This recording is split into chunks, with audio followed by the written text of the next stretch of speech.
బీహార్లో 36,000 కోట్లతో పలు అభివృద్ధి ప్రాజెక్టులకు మోదీ శ్రీకారం. కాంగ్రెస్, ఆర్జేడీలు చొరబాట్లను ప్రోత్సహిస్తూ అభివృద్ధిని అడ్డుకుంటున్నాయని ఆరోపణ. జీఎస్టీ తగ్గింపుతో పేద, మధ్యతరగతి ప్రజలు ప్రయోజనం పొందుతారన్న మోదీ. నవరాత్రి తొలి రోజు నుంచే కుటుంబ ఆర్థిక భారం తగ్గుతుందని వెల్లడి.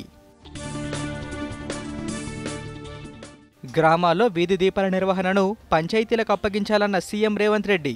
స్ట్రీట్ లైట్లకు సోలార్ పవర్ వినియోగంపై సాధ్యాలను పరిశీలించాలని సూచన. వక్ఫ్ చట్టంపై సుప్రీంకోర్టు కీలక ఉత్తర్వులు.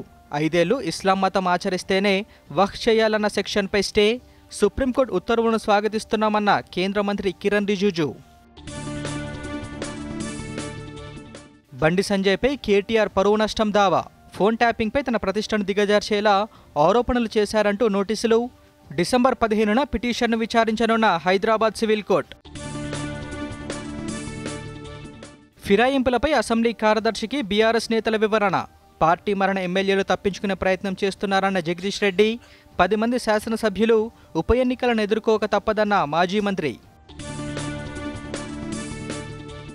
రేపు అర్ధరాత్రి నుంచి ఆరోగ్యశ్రీ సేవలు నిలిపివేస్తున్నామన్న నెట్వర్క్ ఆసుపత్రుల సంఘం. ప్రభుత్వం బకాయిలు చెల్లించకపోవడంతోనే నిర్ణయం తీసుకున్నట్లు వెల్లడి.